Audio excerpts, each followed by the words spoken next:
I don't know how long it has been. I think ever since I started playing Genshin Impact, which is like what, 5-6 years ago? Next year, it'll be 6-7. The relationship between Hoyoverse and the leaker community felt like a game of cat and mouse. But the mouse in this scenario actually felt pretty safe. Like they thought if you're living outside of China, you are out of reach. You are safe. You could post your data mines, you could run your wiki pages, share upcoming kits without much fear of anything more than a DMCA strike. And that is what has happened all these years. The leakers felt secure until the equivalent of the Shibuya incident happened on February 5th, 2026, just a few days ago. This time, it's not a warning anymore. Hoyoverse did the unthinkable and filed a federal lawsuit in a Georgia court against one of the most prominent figures in the leaker community, 𝗶𝗵𝗁𝗵𝗁. And just like dominoes, within days' time, some of the biggest names in the community, one by one, they quit for various reasons. Leaker Hunt Decree, some kind of meme the community has heard of in the past, but this time, it's a bit more serious. Today, we're going to cover it all. Gonna make it super simple for you to understand as well, because I know you're a Dookie head. Don't worry, it takes one to know one. So if you find this deep dive helpful, feel free to leave a like and subscribe to the channel. Now, without wasting more of your time, let's just get right into it. Let's get back to the thing I said earlier. There is like a myth among leakers that if you lived outside of China or Singapore, the places where Hoyoverse is located, you were basically untouchable. Because imagine you run a Chinese company. You're gonna sue a random person in a whole separate country. On top of that, they're literally anonymous, so imagine what you'd have to go through. I mean, it's just too complicated, right? Some might not even bother. But Hoyoverse is a multi-billion-dollar nuclear reactor owning company. And the way always finds the way. Get it? No? The way?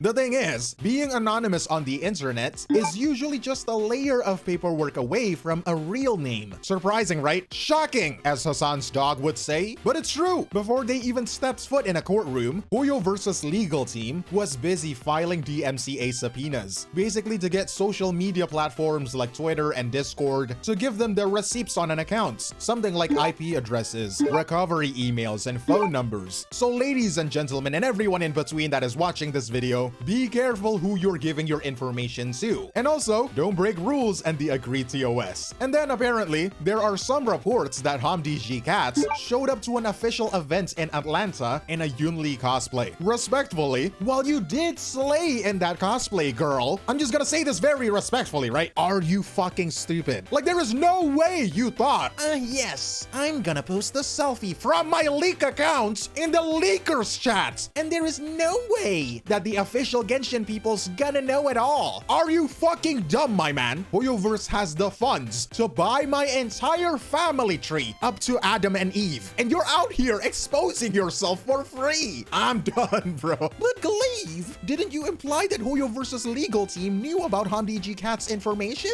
Yes, absolutely, dear viewer that is paying attention right now. You are right. Hoyoverse actually already had his information, because according to the documents, Hoyoverse spent months sending legal warnings telling him to stop or else, because if they're not gonna comply, they're gonna have some problems. Even physical FedEx packages to his door. Physical packages, bro. Reportedly, this guy ignored them for months, and at one point even sent a response back saying that he would only comply with some of his demands. This guy knew they broke the rules. They knew they were being watched, and brother chose to keep going anyway. They even taunted Hoyoverse, saying, you know what, I'll only be good if you give me what I want. I don't think it's money that this guy is asking, because I don't think there's any amount of money that is worth it for you to potentially be put in jail. Maybe he's asking for feet pictures from the way, I don't know. I respect standing on business, bro, but you are insane. Leave, you're going on a tangent. And now you might be thinking, why does it matter that 𝗶𝗵𝗁𝗵𝗁 posted his cosplay on the leaker account? Because Hoyoverse had the information anyway, who he is, right? Because it was the final missing puzzle piece. It is one thing to have an IP address in Atlanta. It is a completely other thing to have a high-res photo of the guy posted from the alleged leak account. And of course, the community memed on this insanely. Like legit, I see it everywhere how Yunli is the one completely destroying the leaker community. Before I did my research on all of this, I was like, I haven't heard of this character for a while. Why is she coming up again? Is she meta? Of course not. It's Honkai Star Rail. She is tier 2, okay? But Anyways, Hoyoverse said, "I bet I'll play by your rules." Hollow Purple. They filed a lawsuit in a US district court in Atlanta. Voila, brother, you are super cooked. Triple Michelin star cooked. And you know what? Even after all of this, you still got a chance to get out from this case. A small one, but a chance regardless, right? Because even though you're a leaker, you can still give an excuse for what you did. Something like, "Oh, I'm just a fan, sharing cool stuff for the community,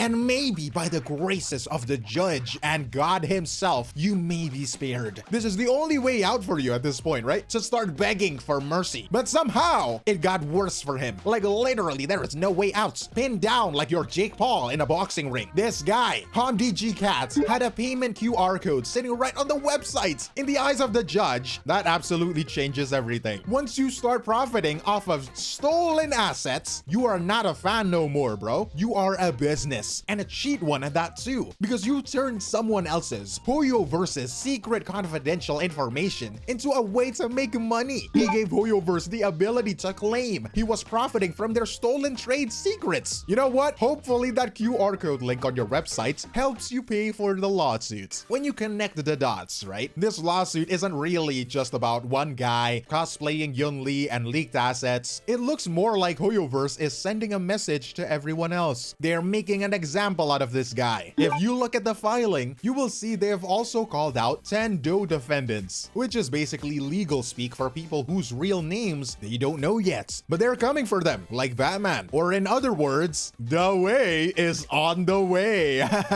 Okay, it's getting old, I'm sorry. But in case you don't get it yet, don't worry. Let's think of it like this, right? In the world of leaks, you have the distributors with big socials on Twitter, on YouTube, or websites like 𝗵𝗫𝗏𝗏. But not a lot of people are taking into account the people who actually sneak the beta files out of the company. So Hoyoverse is telling these suppliers that even if they stay hidden behind a screen, their identity is just one court order away from being exposed. Hoyoverse wanted to make 𝗵𝗫𝗏𝗏 a scapegoat, and by the gods, it worked like a charm. They're falling down like the London Bridge. The most famous leaker I can find is from 𝗖cie, with almost 1 million views. They posted a statement that sounds like they're being held at gunpoint. They talked about how it's no longer safe anymore to be in the leaker scene, and apologized for their beta and illegal actions. And the cherry on top is the thing they wrote at the very bottom. This statement was not forced to send by Hoyo in any way. So they're literally on you, bro. Okay, these Hoyo mafias are crazy, bro. When one of the biggest, most trusted names in the community suddenly starts talking like that, you know they're scared. You know they're shivering in their timbers. But can you blame them? The next thing you know, they'll ban your Genshin accounts, and that is a fate worse than death. So now that we have covered the base of it, let's get into the why this lawsuit even happened.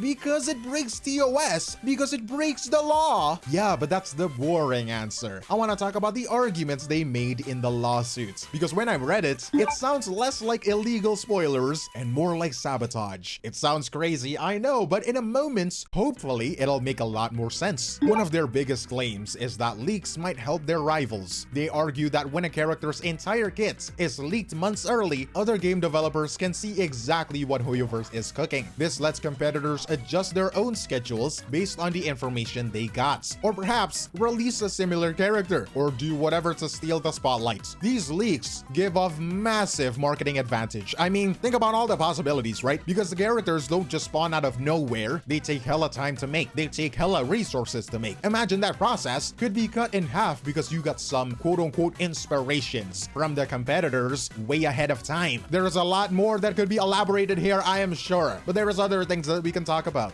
Things like doom posting. Surprise, surprise, Hoyoverse is actually tracking how we talk about these characters during the beta. I mean, they wrote it down on the file, so it must be true, right? Hoyoverse is listening, everyone. They might be listening, they might be tracking, I don't know about complying. Anyways, they might just send you a 𝗬𝗏𝗏𝗏 body pillow right on your doorstep if you glaze them enough. Never bend the knee, people. They claim that when people see the unpolished early data, they might start complaining like a character is trash, or weak, or ugly, maybe. All sorts of negative opinions. To them, this is like a threat to the money they expect to make back after spending money to create and market a character. If the community decides a character is bad before they're even finished, the marketing team has to work twice as hard to fix that image. I'm hoping it makes sense so far, yes? Because this is gonna get even more messy as we go. Because let's talk about a potentially dangerous precedent in the gaming scene. A company using the TOS to legally sue someone. Most of us treat the terms of service like a massive wall of text you just scroll past to hit the accept button so you can finally get over the login screen and play the game. Like most of us don't even know what we signed yes to. In the TOS, you signed to be drafted into World War III. What? But I was just trying to play Genshin Impact. In this lawsuit, Hoyoverse is treating that accept button like a signed confession. They're arguing that by simply having an account and playing the game, you are entered into a legally binding contract. I'm gonna say it, it's not really a hot take, but I think it's pretty terrifying for the average player. By framing it this way, they have turned every single player into a potential defendant. I mean, of course, don't do the obviously bad things like the in-game currency fraud hack, right? Or maybe, well, distributing leaks. Obviously, you're gonna suffer the consequences of your actions if you do those stuff. But imagine, like, I don't know, outfit mods, for example, right? Or using the in-game chats, or maybe saying some words that only belong in a League of Legends rank game. Or bro, it could be anything. Ain't nobody reading that TOS thing, right? You might do things that you didn't think were bad, but say you broke TOS, you are literally breaching a contract. It sounds way more scarier, right? I know. I don't think you need to actually be afraid though. I'm just like saying, be wary of what you're doing. Dawei is watching. I mean, it's a Chinese company. What is privacy anymore? You know what I'm saying? After doing my research on this topic though, I must say, I think there is a more deeper reason why a multi-billion-dollar Chinese company suddenly got so obsessed with breaking down a single leaker in the US. In my opinion, the answer isn't just about protecting surprises, building hype. Yeah, right, bro. This game is 5 years old. I think it's a tad bit too late for this, but when you take into account the massive legal hit they took exactly 1 year ago in January 2025, a lot makes way more sense. To refresh your memory, the FTC, Federal Trade Commission, the US government agency that protects customers, they spanked Hoyoverse with the belt with a $20 million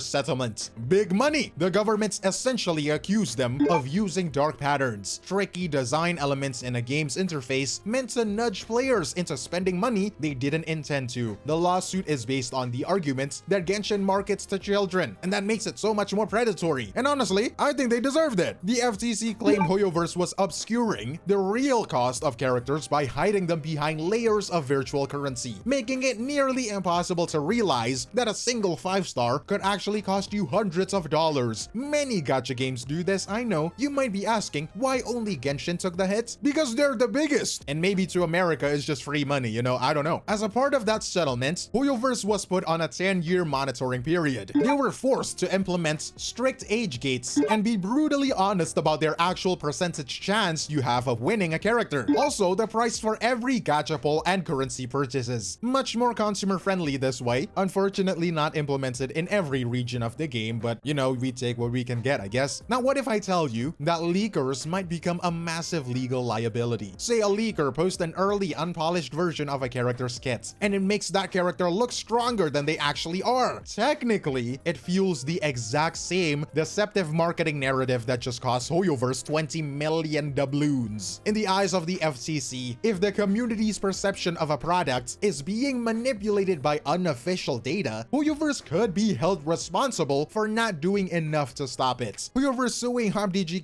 in Atlanta, sounding more like they're performing a cleanup for the US government, proving that they are in absolute control of their marketing and that no dark patterns, official or leak, will interfere with their new legally mandated transparency. A multi-billion-dollar company trying to stay on the right side of federal law. Sounds like the typical enemies to lovers trope. Spicy, if I do say so myself. Who's gonna make the Wattpad story for this? Hoyoverse and the US government. I don't know.